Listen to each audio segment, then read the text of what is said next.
Welcome to Postcards to the Universe with Melissa Caprio. Do you believe in magic? What if you were told that all you had to do was get a little creative and work a magic spell to bring anything you can imagine into your life? Here on Postcards to the Universe, we will share manifesting, tips, postcards, creativity, abundance, and prosperity. Here is your host, Melissa Caprio. Alrighty, hi, and welcome to Postcards to the Universe with Melissa, creating the life you crave. Let's see, we're starting off 2024 with a little glitch, but that's okay. That's what happens with a live show. So what I was saying before I realized that nobody was hearing me was I was saying Happy New Year, and I hope everyone had a wonderful holiday season. And I was talking about how much I love the time between October through the new year, and that I always suffer a little bit of the post-holiday blues. So, but you know, it is what it is. I'm just like, okay, we gotta go, we gotta wait until Halloween time again. But I hope everybody really enjoyed their new year. And I have a really cool show today coming out of 2024. I have best-selling author DanaSDiaz, and we're gonna be talking about her book, which I just finished about an hour before we went on. It's titled Gasping for Air, the Stranglehold of Narcissistic Abuse, and is really, really good. So she's going to join me in just a few minutes. And so thinking about the new year, I know a lot of people like do resolutions and all that kind of stuff. And I'm not big on the resolutions because I think sometimes that sets us up for failure. So I just think like, what do you intend for 2024? Is it a change in your life? Are there things that you need to let go of? Those are always good things starting off the new year, like a nice little reset. Like, do you intend to grow your career? Do you intend to go into a relationship if you're not in one? Do you intend to move locations? Are you holding on to old resentments and you need to forgive some people moving into the new year? So those are the things that I like to think about moving forward. So that's where my heart is. And of course, I have some changes coming up. And as they roll out, I will share them with you guys. A little bit about me for those who are new and listening to my show for the first time. I am a photographer, I'm an artist, that's my background. And I also have a book, and it's titled Postcards to the Universe, Harness the Universe's Power and Manifest Your Dreams. And in my book, it's all about manifesting. And I have people make a manifesting postcard, and it's kind of like a mini vision board. And this is a great time of year to do one, by the way, to sort of set what it is you want to bring into your life in 2024. So the book has 30 manifesting postcards that I photographed, along with a person's story when their manifestation became their reality. So I put it together in a way that it covers the major areas of our life. Like, we always want abundance in our health, right? We always want abundance in our money. We always want abundance in love and what we do with our life, right? We want to feel fulfilled and abundant. So I broke it down in those sections, and I have tons of fun little games to play, actually, exercises, games to bring in more of those things in the different areas of our life. Like, I talk about a healing ritual that I do when we're talking about manifesting health that I have in there. I have a love box if you want to bring love into your life, about how to create one of those.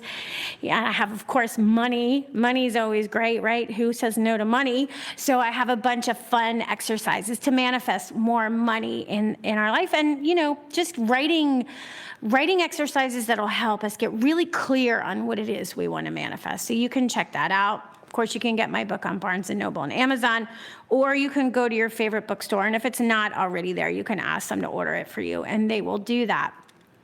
I started last year doing some workshops, and I have one that I'm doing, and it's Thursday evenings, and I'm going to continue doing this workshop, and it's about manifesting through gratitude.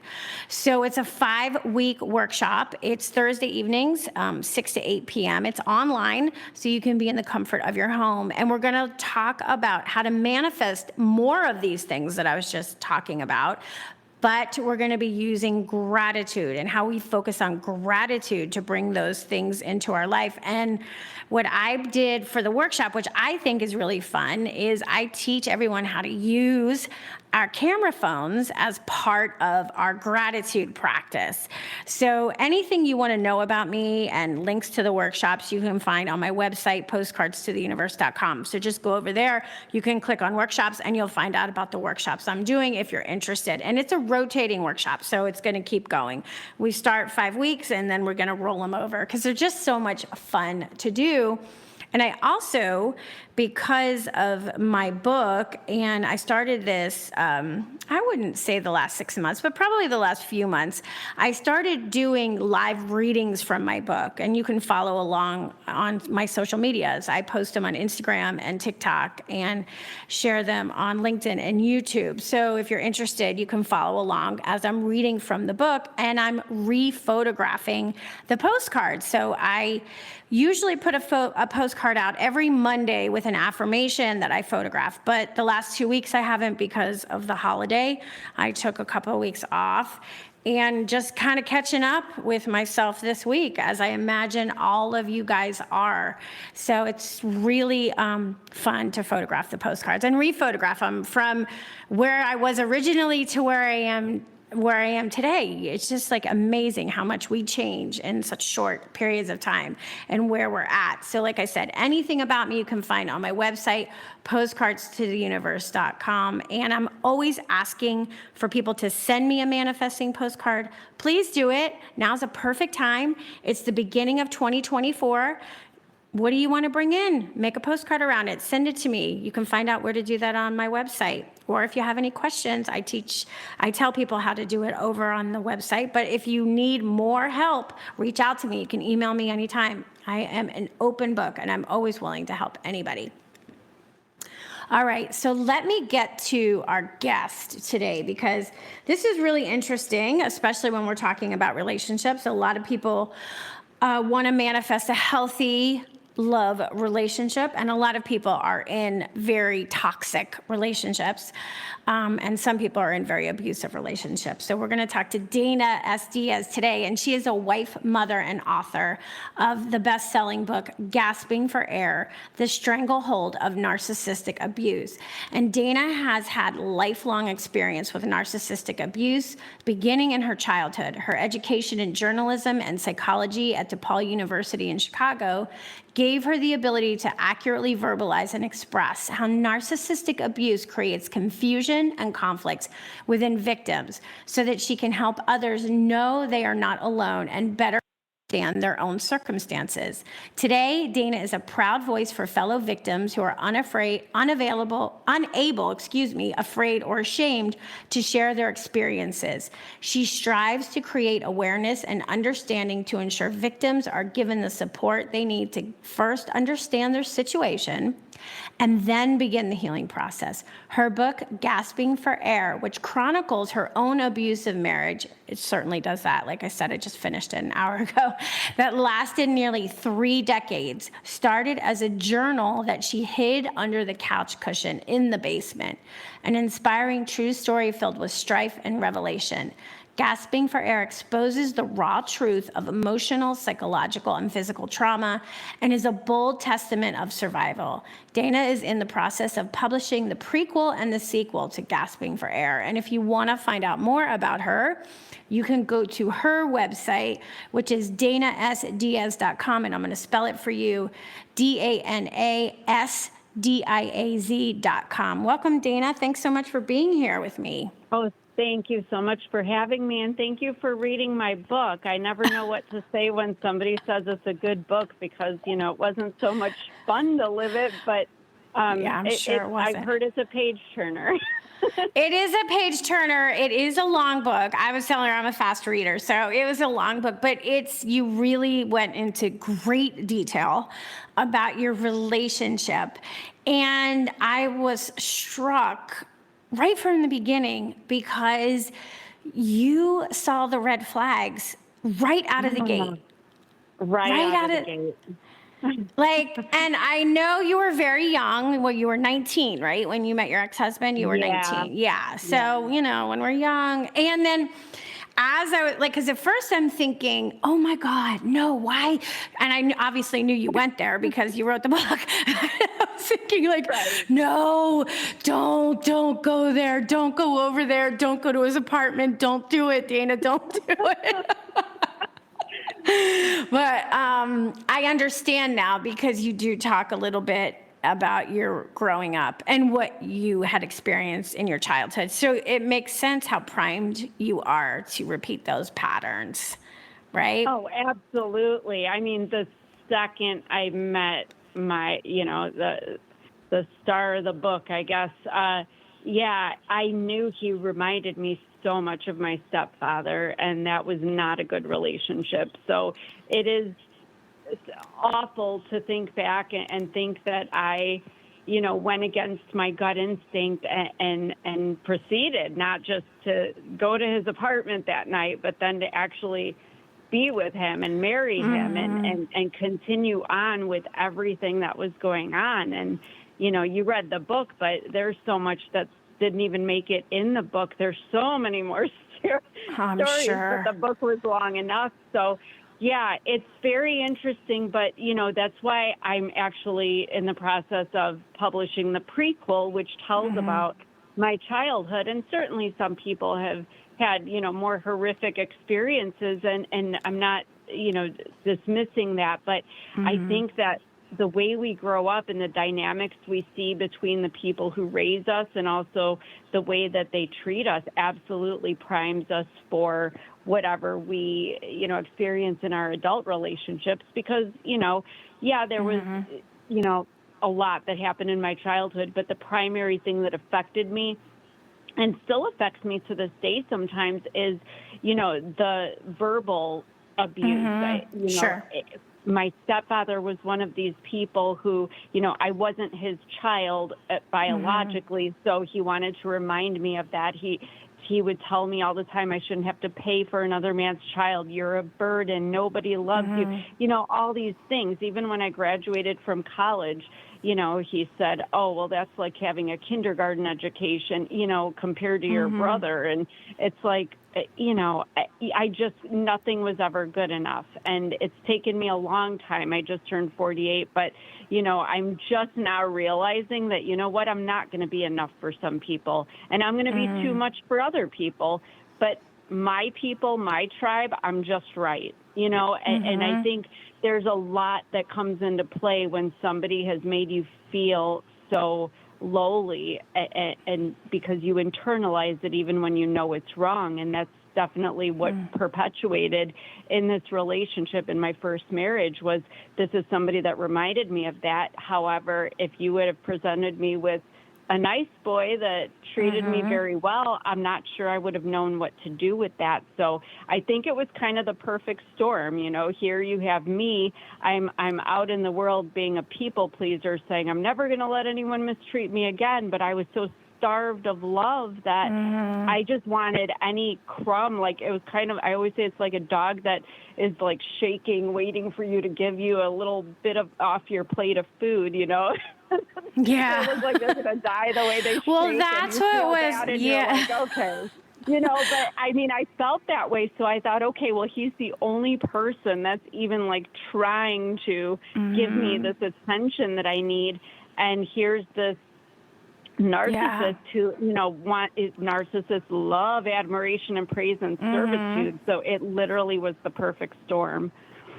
Oh, yeah. I mean, that's what was like really heartbreaking, because when you would describe a situation and something that was coming up, like you would like any just little bit of kindness you like latched onto, and then the coin would flip a second later and he would say something that would just cut you, right? Like, and you're just like, oh my God, it was, and I could see and understanding, because it's the truth. All you really wanted was somebody to love you and take care of you. And so like, you would hope, like just this little sliver of hope when he was in a good mood or was feeling, you know, a little complimentary, you would like hold on to that. But what I want from you to describe, because okay, so it's narcissist. So a narcissistic abuse is like, all abuse is bad. I mean, we're not gonna, say, like, but somebody can still be abusive who's not narcissistic. So what is what is narcissistic abuse mean? Yeah, it's actually very simple, and you basically just said it. I think people get confused because of the word narcissistic. It's just abuse. Okay. But the problem, the reason why narcissistic abuse is kind of its own category is because, like, for example, in my childhood, I was physically abused, I was verbally abused. Two separate types of abuses. Right. Narcissists like to use any or all forms of abuse. So, I mean, although he never laid his hands on me, there was always the physical threat of abuse and that intimidation, but there was legal abuse, sexual abuse, financial abuse, on top of verbal abuse, emotional abuse, psychological abuse, all the gaslighting and all the, anything that they could use. I mean, the silent treatment is a big one that my stepfather and my ex-husband like to use on me. And I mean, that's a military war tactic that they use in Guantanamo Bay with war hostages. You don't do that to your child or to your wife. Yeah, it F's you up. Excuse my language, but it really messes with you when somebody looks through you and does not speak to you for days or weeks. Well, that's interesting that you said that, because that was my ex-husband's level of abuse. He was silent treatment. And I come from a loud Italian family, so we're more likely to yell than be silent, but that's what he would do to punish me. Now, I don't think he was a true narcissist, but I do think he had he could have narcissistic tendencies, but I don't think he was a true narcissist in the clinical way. I mean, he was never diagnosed. This is just me diagnosing, you know what I mean? Like, I don't know, but and most narcissists are not going to be diagnosed, because the thing about narcissists, if they're a real narcissist, there's nothing wrong with them, and they will call you every name in the book if you even insinuate that there's anything wrong with them, particularly with their mental health. But narcissists, I mean, they are considered antisocial and psychotic. They comprise over 20% of the male prison population in this country. This is a very serious epidemic. These are dangerous people. And the problem with narcissistic abuse, they can hurt you without giving you basically the physical and outward evidence to get your justice. So I wasn't walking around with black eyes or, I didn't look like the bride of Chucky with like crazy hair or anything, like walking the streets. So from an outward perspective, people are considering it abuse. They are not. I mean, you read the book, so I mean, I can't even get into the, everything that happened. But, I don't care if you even take the word abuse out. Some of the things, a lot of the things that he did to me, he should have to pay for. Even the fact that I became physically ill with irreversible autoimmunity and a rare lung disease that I now have to live the rest of my life with, he could have potentially killed me without putting his hands on me. And he's walking around. He's at the Walmart and the gas station, and people are walking by him every day, not knowing about the domestic violence and the threats to kill me. And that's a scary thing to me, because if you look at these shows, these crime shows, like my husband and I don't know why I love watching 48 Hours right before bed. Like, I don't know what it is about murder and mysteries and, watching other women like myself that didn't make it out. But most of the time, look at the people who have committed these murders and conspired. These are all narcissists. They're dangerous. Not all of them are dangerous. It is dangerous. There is a spectrum, and the way I will break it down for you real quick, or for listeners, I always describe them, forgive me, but like tumors. Like, you can have a benign tumor. A benign tumor's there, but it's not bothering you. There are narcissists in my life that put selfies on Facebook, but they look as phenomenal as they think they look. I mean, you can't hate on that. You're like, yes, I would put pictures of myself like that too if I looked like that. But then there's the malignant tumors. Malignant tumors cause you issues. They might even kill you, and you got to cut them out of your life. Those are the narcissists that I've had the good fortune of being led to in my life. So, there is definitely a spectrum, and you can have narcissistic qualities without being an actual narcissist. It's very complex. It's a spectrum, but I just like to warn people that if you are dealing with one of these malignant narcissists, this is very real, and you can't count. The police didn't help me. They're not always going to be there to help you. There are people that are not going to be able to escape some of these relationships alive. So it is something people need to be aware of. Well, and in your book, see, the thing with the emotional abuse is, somebody can't go to jail for for sending you emails that say whatever they're going to say, threatening, it gets to a point where it has to be a consistent level of stalking. You have to document everything. You have to prove it as the victim that they're doing this. Right. And it's emotionally eating away at you. So it is such a level of emotion that I'm not surprised that you have an illness that manifested because of the stress that you lived under for 25 years. I mean, his knack for gaslighting is off the charts. It was something else. Yeah. Anything that you would say to him, he would flip it and it would be your fault. It would be, and I was like, how did she not shoot him in the back in the farm and bury him outside with the animals? I know, we're laughing about this, which is awful and cruel. It's crazy.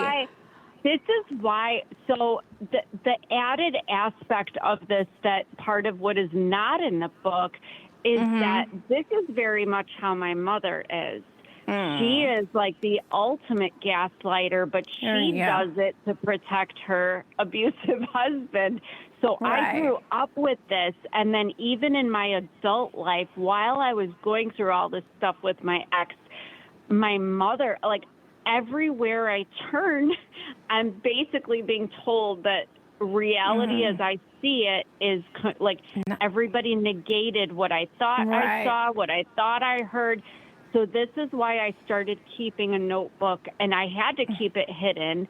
I hid it under the couch cushion in the basement, and I would just write down okay, this date, this time, and just give a brief 2 or 3 sentences on whatever happened or what was said, because there were, when you have basically the 3 primary people in your life telling you that you're nuts and you're delusional, I know what I heard. I would love when I'd have a witness. I'd be like, did you hear that? Did you see that? Because it makes you question yourself. Am I crazy? Or exactly. And I like to be self-aware, and I don't want to ever be one of those people that thinks oh, nobody can tell me. No, I kept this notebook so I knew what was what. So when I would be told this didn't happen, even when it was just so ridiculous to me that when it was all over and I looked back through this notebook, I'm like, okay, so I wasn't, see, I don't even have words because I'm getting riled up. I feel like how I felt back then, but that's why I elaborated on the stories, and that's what ended up becoming the book.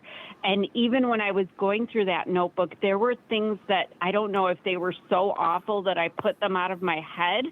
And that I was or maybe it just happened because it was every day, and it wasn't just one thing a day. It was every interaction. I think I also became like unfazed or numb to it in a sense. And plus you have that added part of he had me so convinced that I was, clinically nuts and that I had bipolar disorder, that I go to a psychiatrist and answer all the questions correctly to get on bipolar medication. For 17 years, I was on 2 medications. And as it turns out, this is not in the book, by the way, this will be in the sequel, but once I was out, and miraculously, after cutting out my mother, stepfather, and my ex-husband, I'm suddenly physically better. I have not had all these symptoms. I don't even know the last time I've had to have my little oxygen machine. I am apparently not even bipolar, and my psychiatrist ended up taking me off the meds altogether a couple of years ago, because he's like, I am so sorry. He's like, I had no idea you were going through all these things, but you were having reasonable reactions to mistreatment, to say the least. But, he's like, of course, you're going to have joyous moments. You're raising your son. You're now having friends and stuff. But then you're having these down times where, you're in fetal position, crying in the corner because you're just beside yourself, not knowing why people are doing this and saying this. So he says, that's not bipolar. That's just, you were abused and you're reacting normally. So, but you were living in a heightened, you were living in a heightened sense of trauma for so many years that your body just was breaking. You couldn't process it. But I just looked at the clock. So let's take our break here, because I have a lot more questions, because I do want to talk about, because you had a son with this person. So that changes the whole dynamic of being in the relationship. All right, guys, stay tuned, and we'll be back in just a couple minutes. We'll talk more about this. Stay tuned. Conscious media for conscious minds. Om Times. Host your show on IOM FM, the radio network of Om Times Media, one of the more recognized brand names in the conscious community, and is backed by the extensive marketing reach of Om Times. Hosting a show on IOM FM immediately connects you with our extensive dedicated community. Everyone has a story. I have a story. You have a story. We all have a story. As I see it, you have 3 choices. Allow your story to define you, use it to excuse you, or utilize it as a method to empower you. It's your life. You have the power. You choose.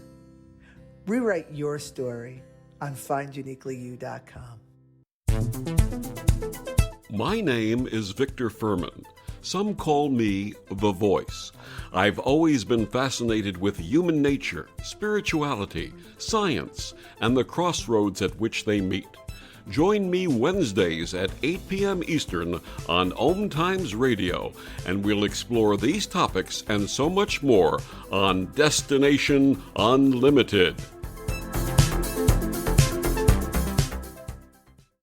Ascending Hearts is no ordinary dating site, but a spiritual dating site with a purpose, to link you with your soulmate. We engineer the serendipity so you can trust that you will attune with someone that has the same matching vibration as you. Ascending Hearts, the conscious dating site for the spiritually aware. Try Ascending Hearts for free. ascendinghearts.com.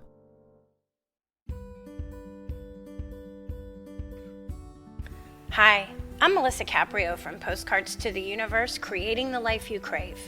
Do you believe in magic?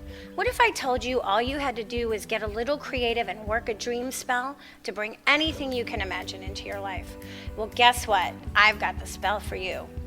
Postcards to the Universe, a global movement for manifestation, is a casting magical tool for you to use whenever you want. How does living in passion sound to you? Join me in my movement where you get to create in the magical playground. Let's think outside the box and do some playful conjuring. By casting out our desires with a manifesting postcard, we explore our hearts and allow the alchemy of our dreams to appear. And don't forget to tune in each week here on Om Times Radio with my show, Postcards to the Universe, Creating the Life You Crave at 4 p.m. Eastern Time. I share tips on creativity, abundance, and prosperity, and you will be introduced to the coolest guests, trailblazers, mystics, and creatives who enrich our lives. So let's go back to your relationship with your ex. And I was asking you about you wanted your son. So you had a child with this person. So is that part of the reason that you decided to stay longer than you normally would have? Or do you feel like it wouldn't have made a difference, that your self-esteem at this point was just so beaten down that you couldn't see a way out? No, if our son wasn't in the situation, I would have been out of there. So I believe somewhere around 2005, and we divorced in 2020. And that's the thing, is that was I somebody who wanted children? No, that was something going into this relationship. I mean, I even think very early on. I mean, I think probably within the first couple days of meeting my ex, that was something that came up. He did not want children. He was very clear, had no interest, no desire whatsoever. And I didn't either, but my reasoning was more because and I'll delve into this in the prequel when that's released later this year, is that coming out of my home, my childhood home, I was terrified, because they always say that you turn into one of your parents when you become a parent. And I'm like, I don't want to be like either one of these people and do this to another human being. And I was so scared. I didn't trust myself that I wouldn't. But unfortunately, you start to hit your mid-20s and everybody's getting married, and then you start going to all the baby showers, and then the babies start coming, and I'm a girl and I'm holding everyone else's baby, and I'm like, you kind of get that itch. So it took some convincing to get him to come on board with it. But and I wanted my son more than anything, because, and I've been, judged for this, but it is what it is. But I thought that love that I so desperately wanted, that I obviously wasn't even getting in my marriage, I thought, well, I've seen people with their children, like a mother's love, what it's supposed to be at least, and how children love their mother back when they're properly loved. That's going to be the love of my life, is my child. And we're going to have that love, that I'm looking so, outwardly for. And so I convinced him to have this baby, and we had a son, and, it was a very difficult pregnancy and everything. But, the thing about it was that he was happy about it. My ex was, to the extent that it was like when I was pregnant, that was like, it was kind of like him marking his territory. So he felt like that was like that swollen belly was like his claim to me, or his claim of me. And they love that. Narcissists love to possess what they want. Right. But when the baby came and my attention was on the baby and not on him, and I was too tired or too this or that, that's honestly when everything just hit the fan. And because you have to give attention to your child. Right. Yeah, because you have a baby now. You have to take care of a baby. So he's not the center of attention, and he acted like very much like a toddler. Very much like, well, so for somebody listening that is saying, am I in a relationship? Like, they know that, if you're in a relationship and it doesn't feel good, that. So already know deep down if it's toxic. You can feel it, because when you're in a happy relationship, you know the difference.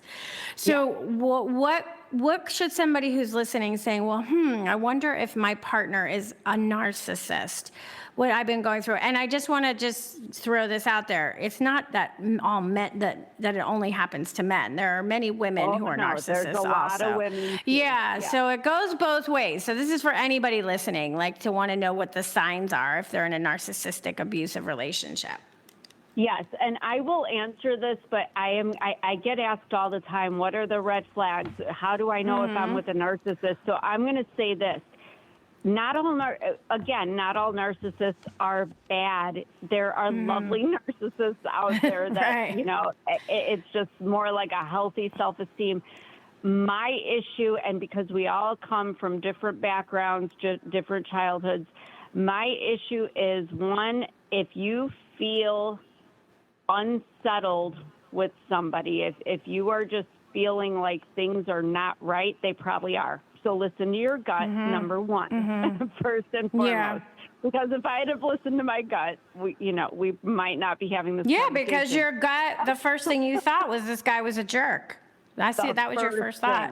Right, Yeah, like and God, that's the right. thing. And whether he was a narcissist or not, I mean, I meet people all the time, and now I'm just like, I know who my people are and who they're not. Right. But my biggest issue, and again, take out the narcissist thing. If you meet somebody and they make you feel, if they are trying to control you, that's a big issue for me, because I think that if you're with somebody who loves you and accepts you for who you are you going to necessarily be perfect? No, they're going to, people, even in a perfect relationship, they're going to be irked by something you do, or some habit or some aspect of you, but they will love you and accept you regardless. And that's the thing. When somebody is belittling you, demeaning you, talking down to you, insulting you, calling you names, anything having anything to do with that is not okay, because you and well, everybody, me, you, we are all who we are. And there is somebody that's going to love us for exactly who we are, that we don't have to change for, that we don't have to do this or do that, or not do this or not do that. Do we have to make sacrifices in relationships? Yes. Is there give and take in relationships? Yes. But there's a sense of whether it's healthy and you're getting that back, or if you're not. And, like my husband, my current husband, I'm remarried to a longtime friend. And I know he's known me so long. I mean, I was friends with his sister-in-law for 16 years before we got married, but, he knew, the situation that I had been in, and we had talked about this before. And he said that his mother used to say there's givers and takers in the world, and again, taking, whether it's talking about narcissism or not, if somebody is just taking and giving you nothing, or all they're giving you is stress and worry and doubt and feelings of, that you are not enough, or you're to this, or that's not okay. Those are all red flags that any of us should, need in any situation. But, my biggest advice to people is this. We've all been in situations where we click with somebody. It could be at work, it could be a friend, it could hopefully be, a romantic relationship, family even. You click with some and not others. Those people you click with, those are your people. Yeah. And I don't know why. I have no clue. And we all do it in romantic situations. We try to force these relationships that really aren't clicking. It's because, I think I'm the only one. I'm not the only one, I should say, that wants love so badly. And I'm not saying everybody is love-starved like I was when I came out into the world out of my childhood, but I think we all want love. We want that person, and we want the person that's in front of us to be that person so badly that we force it. We enable, we excuse, and we tolerate when we shouldn't. So, it's just about knowing what feels right and what doesn't. Well, yeah, because you were so looking, I think if you were lucky enough to have a healthy childhood and you felt love, you're coming out of the gate when you're ready for relationships with a healthier self-esteem, right? So you're more likely to see those red flags. But if you're so craved for love, you're going to take anything where anybody shows you a little bit of kindness, because then you're thinking, I need this so bad because I've never had this in my life. But when I was reading your story and that you stayed as long as that you did and what you put up with, I'm like thinking, oh my God, she was like I can't even imagine it. My ex was verbally abusive sometimes, not a lot, but sometimes. He love bombed me for years before all the abuse stuff came out. But there was a few red flags there in the beginning, right? So, the thing is when it got to a point, I remember that feeling of walking on eggshells. And I never, ever want to be in that situation again. And I'm thinking, this woman walked like she was walking on a landmine for 20 some odd years. You never knew what you were going to get. And not only was it just from the hours in the daytime, it could be in the middle of the night. And so you didn't sleep. You didn't sleep sometimes, and you moved to the basement. I'm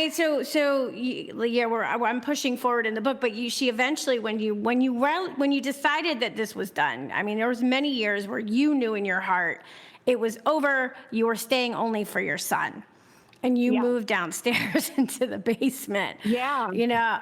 And we're like propping a piece of wood so he wouldn't come. So if you would know if he came in to assault you somehow, even if it was just verbally. I was afraid to fall asleep because he would often, and I think that's a very strategic way to abuse somebody too, is get them when they're vulnerable. Well, we're all vulnerable when we're sleeping, and so oftentimes that was actually a thing, is that I knew things would happen in the middle of the night, or he would come for me in the middle of the night. So yes, when I moved to the basement, I put the 2x4 under the knob because I was afraid to fall asleep, because what if I didn't wake up in time?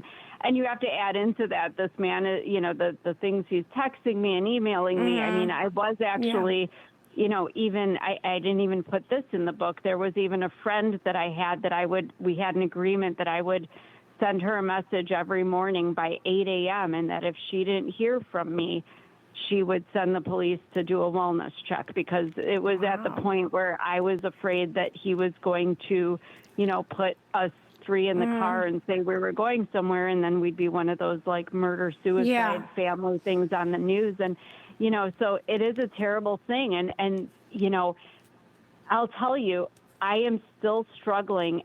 The marriage, the marriage has been over a long time, but the divorce was in 2020. Yeah. I am safe now. I am out of that, but I am still, to this day, I cannot sleep at night. It takes me, I believe you, multiple aids to get more than 3 hours of sleep, because every little thing, I hear everything. I hear everything. Well, I was surprised. For some reason, I just expected it happened. You'd been divorced many years, and then when I see that 2019 and then COVID, I'm like, oh my God, this is a recent. It's not that long ago that you excavated yourself, and this is really important. When you were done, he could sense it. And his behavior escalated. Even though you were still living on the same property, he moved into the guest house or whatever, you guys were still living in the same room. He escalated his behavior, and it was becoming more dangerous, and then it was becoming more violent. And that's when it gets really scary, because she was done. She's like, I'm done. I'm out of here. And he knew it. He did. He pulled everything he could try to do, to all the tricks, and using your son against you too, which was horrible. Which is horrible, by the way. How is your son? Because it's not that long ago for him. How's he doing? It's not, but he is amazing. And I mean, I was afraid, because when he was, you probably read that in the book, what was he, 13 or 14? He actually, out of nowhere, had said to me, please don't divorce Dad until I'm done with high school and I leave for college, because he said, Dad's going to make life a living hell, and I don't want to be here for it. And I just, at that point, he was going into his senior year in high school, and I just was like, I'm sorry, I just can't. I cannot do this anymore. But He is doing very well. He did go to Wyoming as planned, as is talked about in the book, and he graduated and had several job offers, and he got the job he really wanted, and he makes way too much money for his age, but he bought his first house at 19 years old, and he drives a Harley and has,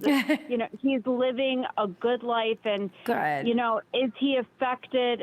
Of course yeah, he is. I'm sure he is, but he doesn't appear to be, too affected. So I leave it alone. Does he have a relationship with his father? Does he have one, or did he cut?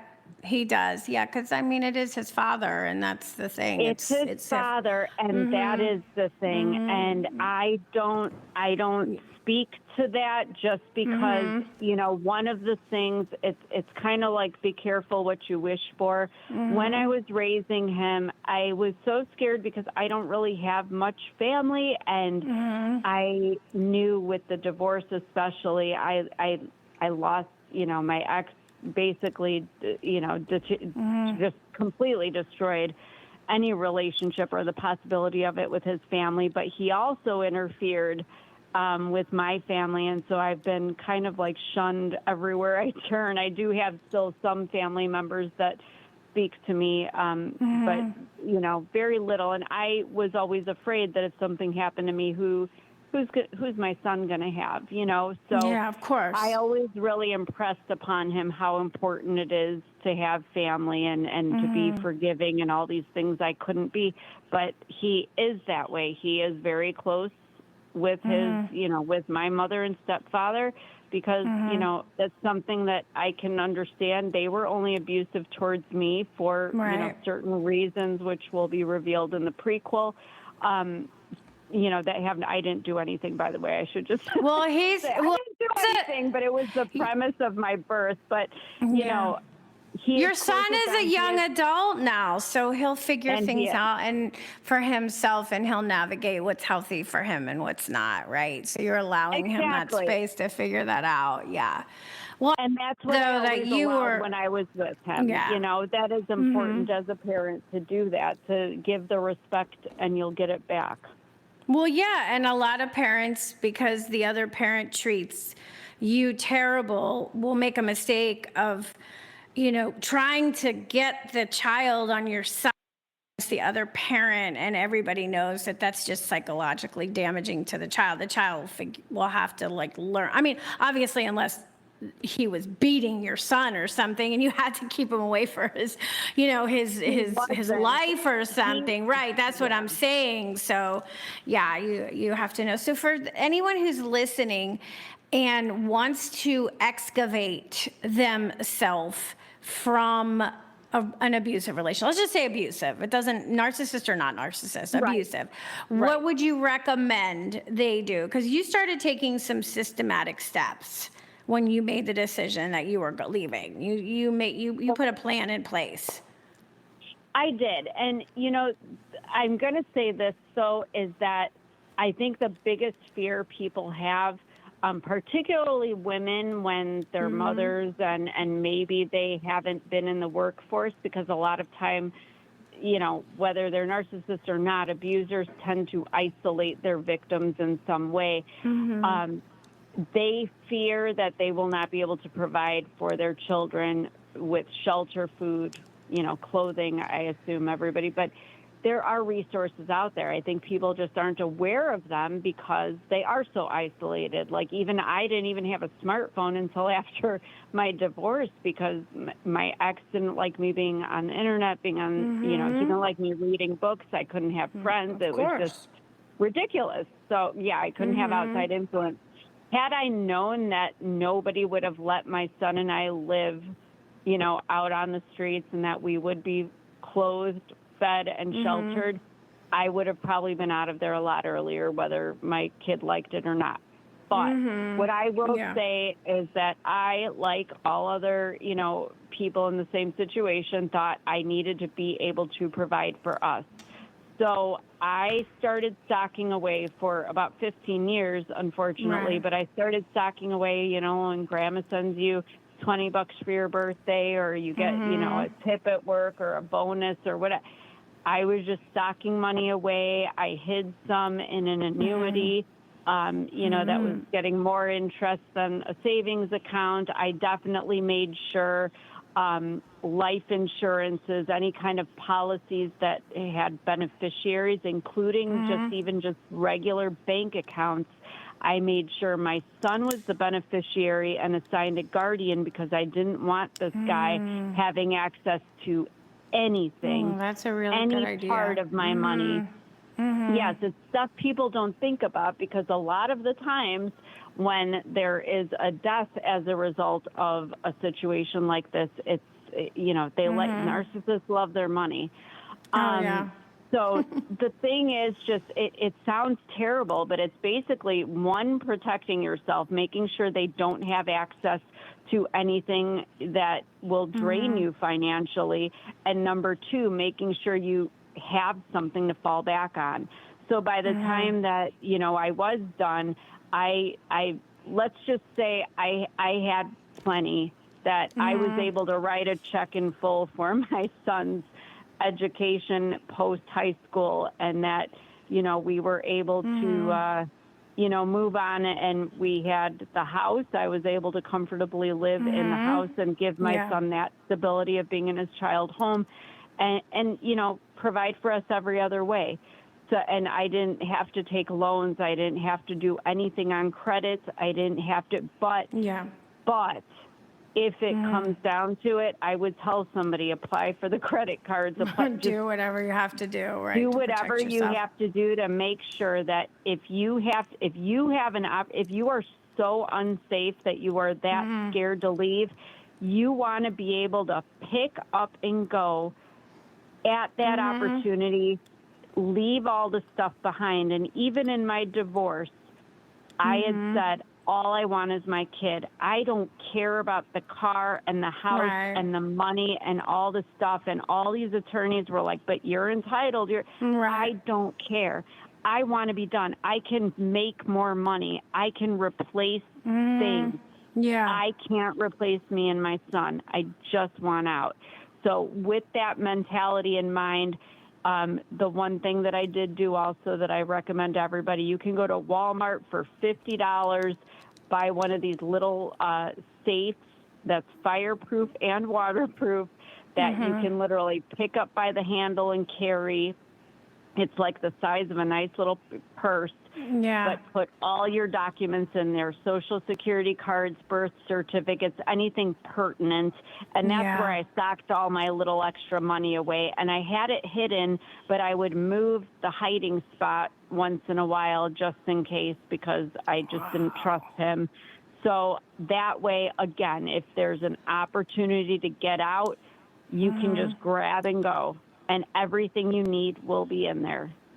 Wow. Yeah. I never would have even thought of that. I'm glad you said that. And I wanted to ask, because I know you eventually trusted people to let them know what was going on, but for many years you kept the shame hidden. So would you tell somebody who's listening to talk to somebody about what's going on with them?